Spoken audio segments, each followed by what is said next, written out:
What's up, guys? Hope y'all are having a great day. Look, I want to talk today about, should you stop Suboxone? In other words, should you continue at 16 milligrams a day? Should you taper? What do you need to do, and how do you know?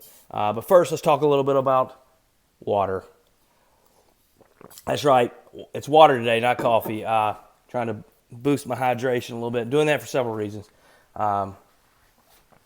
But it's also, we're going into Lent, and so I will be following as good as possible the Orthodox fasting tradition during Lent. But it's a good reminder, because even if you're not Orthodox, you're not Catholic, you're not even a Christian, Lent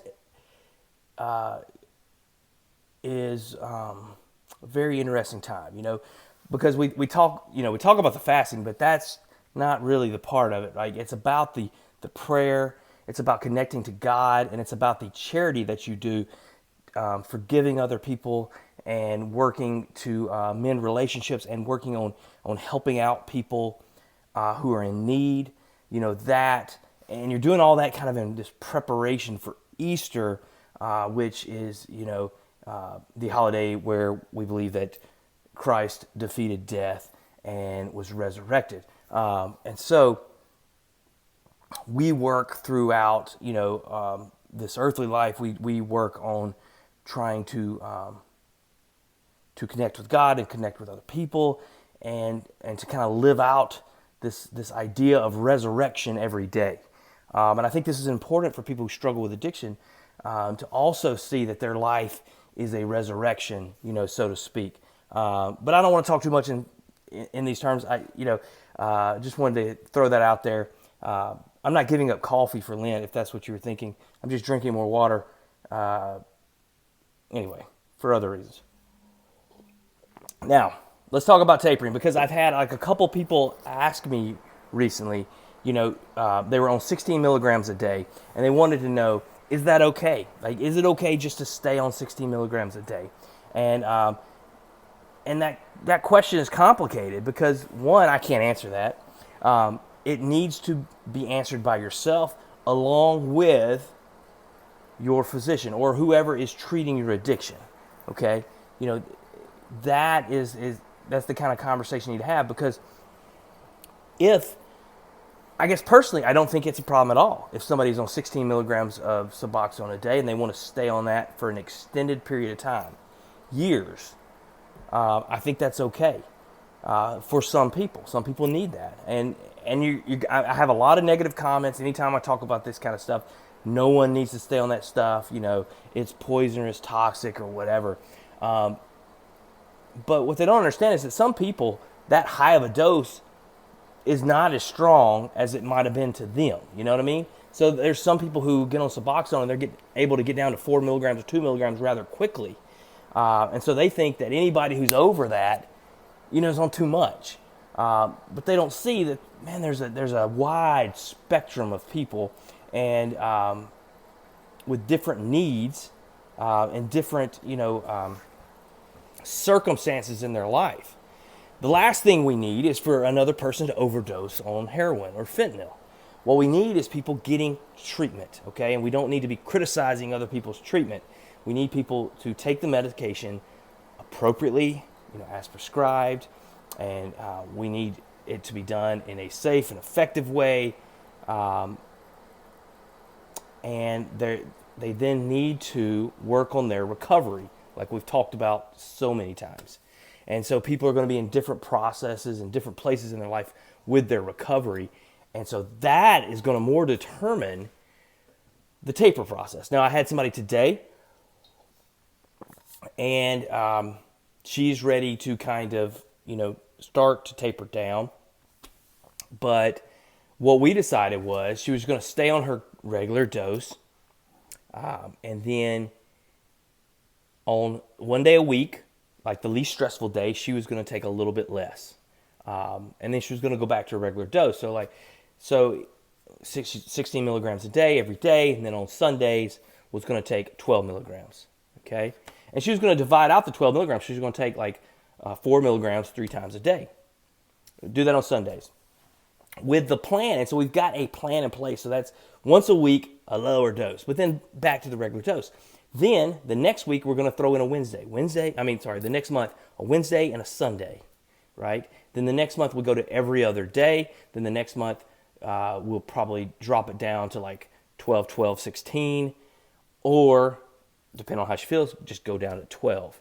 That's just like one option of lowering the dose. But she's been very anxious about tapering, right? Because in her mind, she thinks of withdrawal and she thinks of relapse. But she's far enough, she's several years sober now.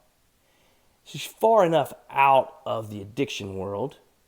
If we can gradually taper her, I don't think she's going to relapse unless, she had some major stressor or, we just cut off her meds, which we don't plan on doing, right? So if we can continue her current trajectory, she's going to slowly taper. Now, the plan is not to stop medicines altogether. That is never the plan. The plan is to be on the the lowest effective dose. That might be 0, or that might be 2 milligrams, or that may be 1 milligram. Sorry, I almost came. That might be 1 milligram, but that's going to be different with different people, and it's going to vary over time. And it's going to depend on the taper process and the recovery process, okay? It is, addiction is a chronic, recurrent, relapsing disease. And it needs to be treated as such. It needs to be treated with respect, right? But once you're to the point where you've got it under control, you can look at your medications and think, okay, maybe I can get to a lower dose. But if you're not to that point, you should definitely not feel guilty about staying on 16 milligrams of Suboxone a day. Plenty of people do it, and plenty of people stay on that and live very productive lives where they're working, they're taking care of their family, they're not lying, they're not cheating, they're not stealing, they're not using drugs. They're taking their medications as, directed. They're exercising, they're eating healthy, they're getting their life back. I'm just, this very grandiose, I don't know who this person is who's doing everything perfect, right? But there's those people are out there, okay? And it's okay. They're doing all this other stuff. They don't have to feel guilty about this one thing because they're on a medication. No, don't feel guilty because you're on a medication. This medication is used to treat a chronic illness, and you have a chronic illness. I mean, no cancer patient's going to feel guilty for being on chemo. So you got to do what you got to do for as long as you need to do it. And then when you ain't got to do it anymore, you can work on, getting to a different place. And that might mean a lower dose. And that might eventually mean that you're not on medication assistance at all. And that's okay, because that means you no longer need assistance. And that's good. That's a good thing. But if you're not to that point yet, don't feel guilty, okay? So you don't necessarily have to taper or stop Suboxone at all. Many of the specialists in the addiction world think people should just stay on it. And the reason is just because they have seen so much relapse. We just, before there was this medication assistance, it was just relapse after relapse. And now people really have this ability to live a life without that addiction just completely weighing in on every decision they ever make. And so that's why a lot of doctors just say, just stay on the medicine. But I just kind of want to give you a comprehensive view that, yes, it's okay to stay on the medicine, but yes, there's also a way to taper off the medication if you're to the point where you're ready for that, okay? But listen, don't listen to me. Go talk to your doctor and find out what's best for you. And that's going to not just be whatever your doctor says, but it's going to be what y'all, discuss and come to terms with for your health and your longevity. Okay, guys? All right. I'm going to be praying for y'all this Lent. Pray for me. Y'all have a great day. Peace.